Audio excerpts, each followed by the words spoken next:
বয়োজ্যেষ্ঠসকলৰ পৰা আৰম্ভ কৰি নৱ প্ৰজন্মৰ যুৱক যুৱতী গাঁওখনৰ সৰ্বসাধাৰণ ৰাইজৰ সৈতে মত বিনিময় কৰাৰ আৰু থলুৱা আহাৰৰ জুতি লোৱাৰো সুযোগ পাইছিলোঁ।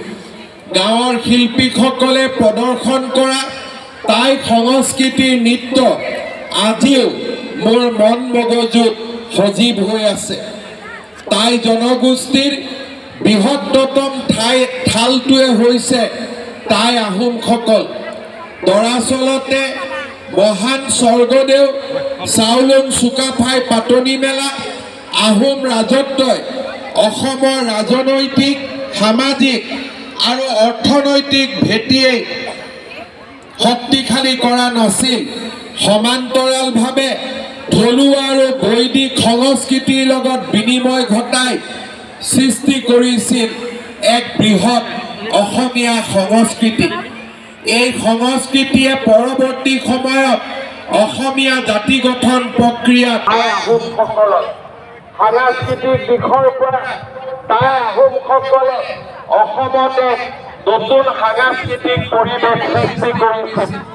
তেওঁলোকৰ দ্বাৰা অভিজ্ঞিত ৰাজ্যৰ ভাষা ধৰ্ম আচাৰ ব্যৱহাৰৰ মাজেৰে অসমীয়া জাতিৰ যিবিলাক লোকে জীৱনে পৰিৱেশন কৰা গীত মাত নৃত্য আদিৰ যোগেদি প্ৰতিফলন ঘটে। কোনো জাতি বা সম্প্ৰদায়ৰ সাংস্কৃতিক এইদৰে মানুহৰ জীৱন সভ্যতা আৰু সংস্কৃতিৰ লগত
क्या जमाल भाई ठीक है ना?